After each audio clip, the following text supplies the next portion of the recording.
ഇത്രയേറെ പാർട്ടിയും മുന്നണിയും ശക്തമായി ഈ കാര്യത്തിൽ നടത്തിയ സമരങ്ങൾക്കൊക്കെ ഈ യാത്രകൾക്കും ജനങ്ങളുടെ പൂർണ്ണമായിട്ടുള്ള പിന്തുണയുണ്ടായി. അപ്പോൾ അങ്ങനെ ഇത്രയും ഒരു നല്ലൊരു ഇളക്കം ജനങ്ങളുടെ ഇടയിൽ ഉണ്ടായിട്ട് ഒരാൾ പാർട്ടിയുടെ ഇഷ്യൂ കാരണം മാറിയിരുന്നു എന്ന് പറയുമ്പോൾ അതൊരിക്കലും ഒരു ഭൂഷണമല്ല. അപ്പോൾ KPC പ്രസിഡന്റ് തന്നെ ഫോണിൽ വിളിച്ചിട്ട് പറഞ്ഞു, ഇങ്ങനെ ഒരു വാർത്ത പ്രചരിക്കുന്നുണ്ട്. ഞാൻ കൺവീനറോട് സൂചിപ്പിച്ചിട്ടാണ് പോയത്. ഇന്ന് മലയാള മാസം 1-ാം തീയതിയാണ്. അപ്പോൾ കാലത്ത് ഉച്ചയ്ക്കൊക്കെ തൊഴുത് വൈകുന്നേരത്തെ ട്രെയിന് തിരിച്ചു പോകാനുള്ള പരിപാടിയാണ്. പക്ഷേ ഇങ്ങനെ ഒരു എല്ലാ ചാനലിലും ഒരുപോലെ വാർത്ത വന്നപ്പോൾ അത് കോൺഗ്രസ് പ്രവർത്തകർക്കും UDF പ്രവർത്തകർക്കും ഒരുപാട് പ്രയാസങ്ങളുണ്ടായി. അപ്പോൾ ഞാൻ പറഞ്ഞു, ഇപ്പോൾ എന്തെങ്കിലും ചടങ്ങ് ബഹിഷ്കരിക്കേണ്ട ഒരു സാഹചര്യമൊന്നും ഇപ്പോൾ ഉണ്ടായിട്ടില്ല.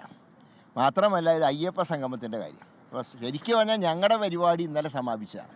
ഇന്ന് UDFൻ്റെ ആയതുകൊണ്ടാണ് 4-5 ദിവസത്തെ ഓട്ടവും ഇന്ന് പിന്നെ 1-ാം തീയതി ആയതുകൊണ്ട് ഗുരുവായൂർ സന്ദർശനവും യാത്രയൊക്കെ ഭംഗിയായതിൽ ഗുരുവായൂർ ദർശനവും ഒക്കെ ഉദ്ദേശിച്ചിട്ടാണ് ഇന്ന് ഗുരുവായൂർക്ക് പോയത്. ഉച്ചയ്ക്ക് ഈ വിവരം അറിഞ്ഞപ്പോൾ KPC പ്രസിഡന്റ് ഫോണിൽ വിളിച്ച ഉടൻ തന്നെ ഞാൻ പുറപ്പെട്ടതാണ്.